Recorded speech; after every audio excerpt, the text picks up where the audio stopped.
अस्सलाम वालेकुम, मैं हूं जुल्करनैन और आप देख रहे हैं सेलोटेक यूट्यूब चैनल।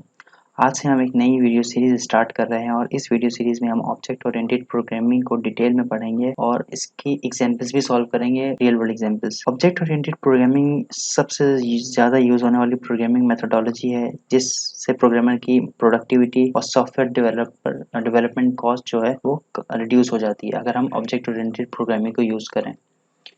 तो ऑब्जेक्ट ओरिएंटेड प्रोग्रामिंग की अगर डेफिनेशन देखें तो object oriented programming is a programming paradigm that uses objects and their interactions to design application and computer programs. जब भी हम सॉफ्टवेयर बनाना स्टार्ट करते हैं तो हमारा गोल होता है कि हम सॉफ्टवेयर जल्द से जल्द बनाएं, उसके साथ साथ बिल्कुल एक्यूरेट होना चाहिए और इकोनॉमिकली भी होना चाहिए। तो डेवलपर्स ने डिफरेंट पैराडाइम्स को यूज़ करते हुए डिस्कवर किया कि ऑब्जेक्ट ओरिएंटेड प्रोग्रामिंग और डिज़ाइन जो है इम्प्लीमेंटेशन अप्रोच अगर हम यूज़ करें तो डेवलपमेंट टीम्स की प्रोडक्टिविटी बढ़ जाती है और ऑब्जेक्ट ओरिएंटेड प्रोग्रामिंग जो है वो ईजियर टू अंडरस्टैंड है और अगर हम इसको मॉडिफाई करना चाहें तो मॉडिफाई इजीली कर सकते हैं। तो ऑब्जेक्ट ओरिएंटेड प्रोग्रामिंग जो है उसमें हम क्या करते हैं कि ऑब्जेक्ट छोटे-छोटे स्मॉल यूनिट्स में डिवाइड कर देते हैं ऑब्जेक्ट्स में। अब ऑब्जेक्ट्स में डेटा और फंक्शंस होता है जिसे हम कॉल कराते हैं और इसको यूज़ करते हैं। आने वाली पूरी वीडियो सीरीज़ में हम ऑब्जेक्ट ओरिएंटेड प्रोग्रामिंग की हर फीचर को बहुत ही डिटेल में और रियल वर्ल्ड एग्जांपल्स के साथ देखेंगे और उसे सॉल्व करेंगे। अब होता ये है कि ऑब्जेक्ट्स का जितना भी डेटा होता है जो उसको एक्सेस सिर्फ फंक्शंस ही कर सकते हैं ऑब्जेक्ट को यूज़ करते हुए। तो ऑब्जेक्ट ओरिएंटेड प्रोग्रामिंग और प्रोसीजरल प्रोग्रामिंग अगर हम डिफरेंस देखें तो ऑब्जेक्ट ओरिएंटेड प्रोग्रामिंग जो है उसमें ऑब्जेक्ट्स होते हैं, लेकिन प्रोसीजरल प्रोग्रामिंग में हम जो होता है वो हमारे स्मॉल पार्ट्स में डिवाइड होता है, फंक्शंस में डिवाइड होता है। फंक्शंस में यहाँ अपना टास्क। अब होता क्या है कि प्रोसीजरल प्रोग्रामिंग में कोई एक्सेस स्पेसिफायर नहीं होते हैं, लेकिन ऑब्जेक्ट ओरिएंटेड प्रोग्रामिंग हमारे पास प्राइवेट, पब्लिक, प्रोटेक्टेड या एक्सेट्रा और दो और होते हैं जिस यूज़ कर सकते हैं एक्सेस स्पेसिफायर। और थर्ड जो है अब in procedural programming overloading is not possible. होता क्या है कि अगर हम चाहते हैं कि एक ही फंक्शन को मल्टीपल पर्पस के लिए यूज़ करें, एक ही फंक्शन जो है अगर एक ही फंक्शन को अगर हम मल्टीपल पर्पस के लिए यूज़ करें तो प्रोसीजरल प्रोग्रामिंग में वो पॉसिबल नहीं है। लेकिन अगर हम ऑब्जेक्ट ओरिएंटेड प्रोग्रामिंग को यूज़ कर रहे हैं तो ओवरलोडिंग इसमें पॉसिबल है। आने वाली वीडियो में हम ये भी देखेंगे किस तरह से ओवरलोडिंग कर सकते हैं, फंक्शन ओवरलोडिंग किस तरह से करते हैं, ऑपरेटर ओवरलोडिंग किस तरह करते हैं, तो हम नेक्स्ट आने वाली वीडियोज़ में देखेंगे। और प्रोसीजर और फोर्थ स्टेप में आप देखेंगे प्रोसीजरल प्रोग्रामिंग जो है उसमें कोई डेटा हाइडिंग नहीं है, मतलब एब्स्ट्रैक्शन नहीं है। लेकिन ऑब्जेक्ट ओरिएंटेड प्रोग्रामिंग में हम एब्स्ट्रैक्शन कर सकते हैं।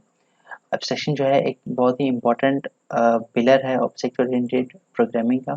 उससे हम डेटा हाइड कर सकते हैं। अब कौन-कौन सी जो लैंग्वेजेस हैं जो प्रोसीजरल प्रोग्रामिंग को यूज़ करती हैं, जैसे सी, फोरट्रान, पास्कल, बेसिक एक्सेट्रा जो हैं वो प्रोसीजरल प्रोग्रामिंग को यूज़ करती हैं।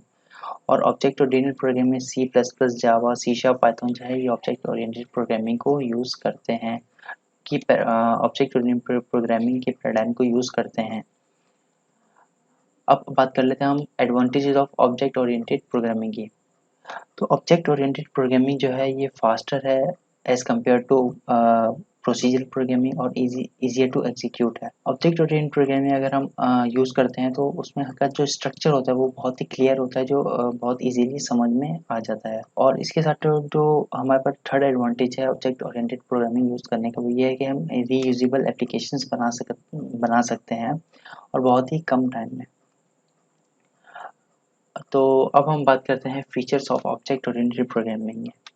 These are the features of object-oriented programming: classes, objects, abstraction, encapsulation, inheritance, and polymorphism.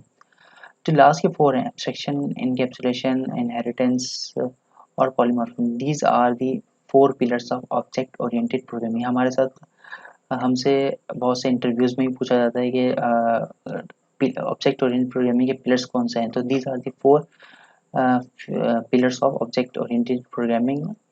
तो सबसे पहले हम क्लासेस की बात करें तो क्लासेस जो है, classes is a blueprint of an object that contains variables for storing data and function to perform operations.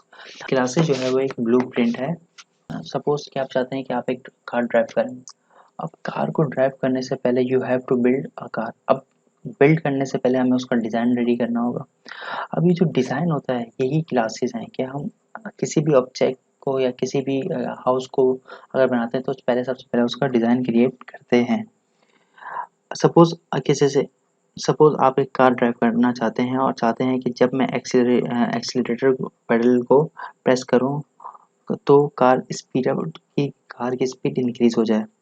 ये सब करने से पहले someone has to design a car, किसी न किसी को तो कार को डिज़ाइन करना होगा। इस डिज़ाइन में एक्सीलरेटर पेडल भी इंक्लूड होगा और इस क्लास फंक्शन होंगे और इसमें फंक्शंस होंगे जो एक्सीलरेशन होंगे, एक्सीलरेट करेंगे, ब्रेक होगी, ये सब फंक्शंस होंगे टर्निंग में। अब जो है वो ये ब्लूप्रिंट होता है।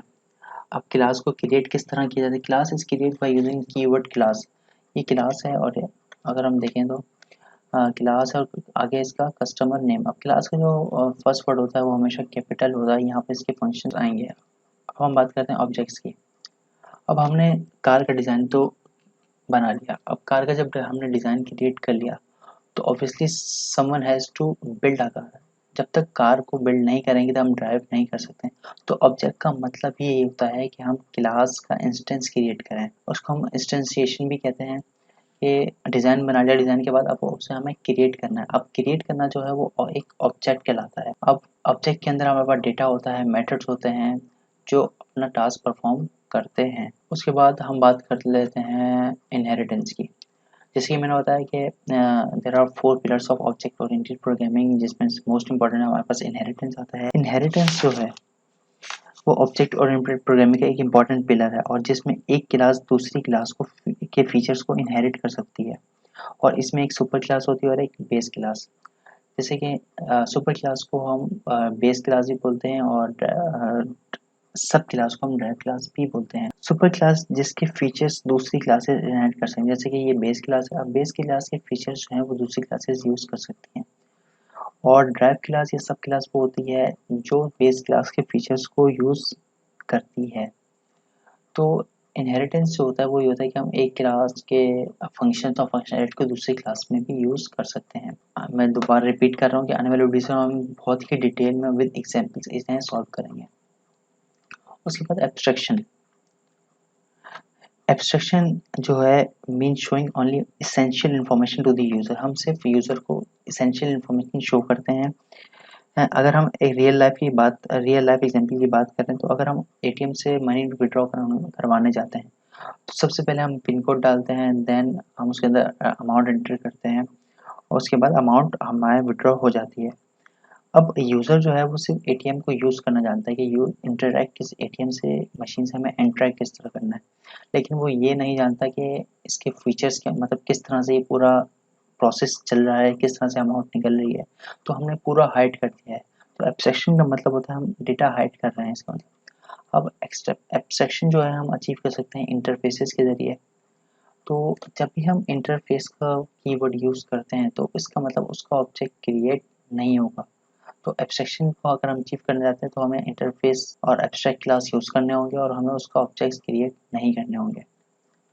उसके बाद हमारे पास आता है encapsulation. Encapsulation mean wrapping up a data in a single unit. It means class के वेरिएबल्स और डेटा दूसरी क्लास से हाइड हों, सिर्फ मेंबर फंक्शन ही उसे एक्सेस कर सकें। इनकैप्सुलेशन को हम डेटा हाइडिंग भी कहते हैं क्योंकि एक क्लास का डेटा दूसरी क्लास से हाइड होता है। इनकैप्सुलेशन को अचीव करने के लिए हम प्राइवेट एक्सेस स्पेसिफायर्स का यूज़ करते हैं। तो इनकैप्सुलेशन, उसके बाद हम बात कर रहे हैं पॉलीमॉर्फिज्म की। Polymorphism means one name many forms. इसका पॉलीमॉर्फिज्म का मतलब होता है कि अगर हम चाहते हैं कि एक ही मेथड को मल्टीपल टाइम्स यूज़ कर सकें, मतलब एक मेथड है एक्सीलरेशन का, अगर हम चाहते हैं कि वो दो कार हैं दोनों में यूज़ हो तो इसके लिए हम पॉलीमॉर्फिज्म यूज़ करते हैं।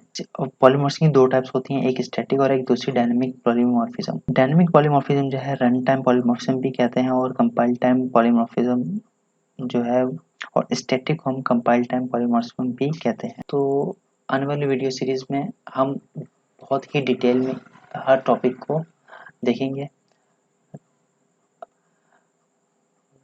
Thank you.